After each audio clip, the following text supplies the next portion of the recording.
বহুতে কয় যে ঝুমুৰ নৃত্য ঝাৰখণ্ডৰ পৰা আহিছে, ঝুমুৰ নৃত্য ছত্তীশগড়ৰ পৰা আহিছে।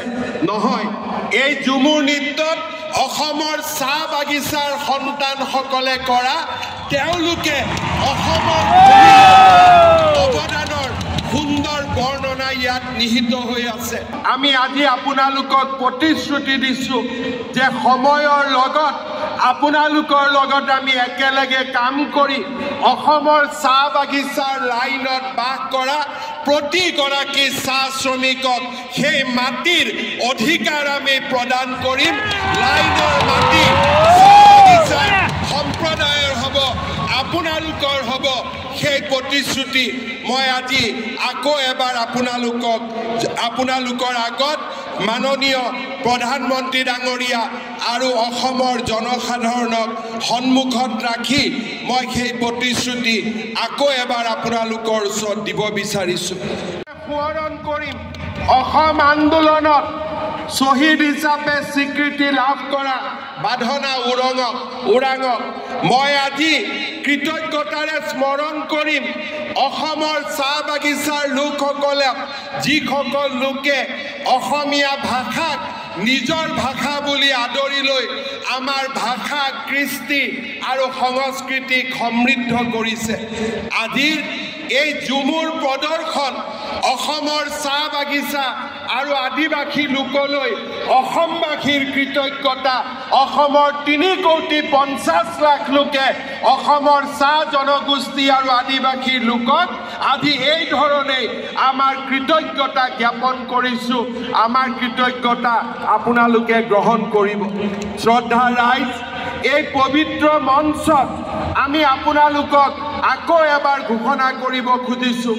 চৰকাৰী চাকৰিত তৃতীয় আৰু চতুৰ্থ শ্ৰেণীৰ বাবে 3% সংৰক্ষণ, অসমৰ চাহ বাগিচাত হাইস্কুলৰ নিৰ্মাণ, 300তকৈও অধিক আয়ুষ্মান আৰোগ্য মন্দিৰৰ নিৰ্মাণৰ পিছত আমি আজি আপোনালোকক প্ৰতিশ্ৰুতি দিছোঁ যে সময়ৰ লগত আপোনালোকৰ লগত আমি একেলগে কাম কৰি অসমৰ চাহ বাগিচাৰ লাইনত বাস কৰা প্ৰতিগৰাকী চাহ শ্ৰমিকক সেই মাটিৰ অধিকাৰ আমি প্ৰদান কৰিম। লাইনৰ মাটি বাগিচাৰ সম্প্ৰদায়ৰ হ'ব, আপোনালোকৰ হ'ব। সেই প্ৰতিশ্ৰুতি মই আজি আকৌ এবাৰ আপোনালোকৰ আগত মাননীয় প্ৰধানমন্ত্ৰী ডাঙৰীয়া আৰু অসমৰ জনসাধাৰণক সন্মুখত ৰাখি মই সেই প্ৰতিশ্ৰুতি আকৌ এবাৰ আপোনালোকৰ ওচৰত দিব বিচাৰিছোঁ। আজি আমাৰ বাবে এক গৌৰৱৰ সোণোৱালীখন। এই খনটোত ঝুমুৰ নৃত্যক সজাই পৰাই তুলিবলৈ আমাৰ যুৱক যুৱতীসকলে যোৱা 3 মাহ ধৰি আপ্ৰাণ প্ৰচেষ্টা কৰিছে। মই আপোনালোকক জনাবলৈ পাই ভাল পাইছোঁ যে আজিৰ এই ঝুমুৰ প্ৰদৰ্শনী চাবলৈ ভাৰতৰ বৈদেশিক মন্ত্ৰী ডক্টৰ জয়শংকৰ ডাঙৰীয়াৰ নেতৃত্বত পৃথিৱীৰে ৰাষ্ট্ৰদূতসকল আহি উপস্থিত হৈছে।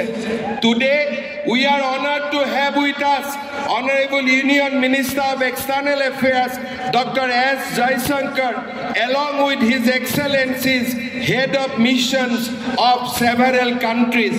I extend my warm welcome to them and sincerely thank them for their presence in this event. মই সকলোকে আহ্বান জনাম আপোনালোকে এটা দীঘলীয়া হাততালিৰে আমাৰ ৰাষ্ট্ৰদূতসকলক আদৰণি জনাওক। With this, we want to welcome all the excellencies and the head of mission to this beautiful state of Assam. মই আৰু দীঘলীয়াকৈ আপোনালোকক ক'ব খোজা নাই, এটাই মাত্ৰ অনুৰোধ কৰিম। বহুতে কয় যে ঝুমুৰ নৃত্য ঝাৰখণ্ডৰ পৰা আহিছে, ঝুমুৰ নৃত্য ছত্তীশগড়ৰ পৰা আহিছে। নহয়, এই ঝুমুৰ নৃত্যত অসমৰ চাহ বাগিচাৰ সন্তানসকলে কৰা তেওঁলোকে অসমৰ অৱদানৰ সুন্দৰ বৰ্ণনা ইয়াত নিহিত হৈ আছে। চাহ শ্ৰমিকসকলে কেনেকৈ অসম মাতৃক নিজৰ ৰাজ্য হিচাপে আদৰণি লৈছে তাৰ বৰ্ণনা এই ঝুমুৰ নৃত্যত সমাহিত হৈ আছে। এই ঝুমুৰ অসমীয়া সংস্কৃতিৰ এক উৎকৃষ্টতম উপাদান আৰু এই ঝুমুৰক লৈ অকল চাহ বাগিচা আদিবাসী নহয়, প্ৰতিগৰাকী অসমীয়াই গৌৰৱ অনুভৱ কৰিব, তাক মই দ্বিধাহীনভাৱে ক'ব পাৰোঁ। পুনৰ এবাৰ মই আপোনালোকক এই সুন্দৰ मंचলৈ स्वागतम जनाइछु।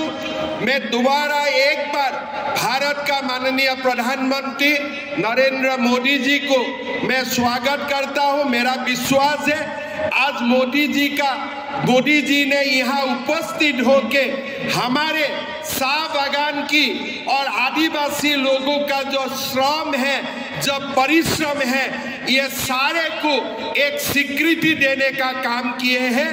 मैं सारे लोगों का ओर से, असम का जनता का ओर से दोबारा एक बार प्रधानमंत्री जी को अपना धन्यवाद देते हुए, अपना अभिनंदन देते हुए मेरा वाणी को मैं यही विराम देता हूँ। धन्यवाद। जय हिंद, वंदे मातरम, जय असम। धन्यवाद महोदय। आपके सबल नेतृत्व और कुशल मार्गदर्शन के फलस्वरूप असम में विकास और समृद्धि का एक नया मार्ग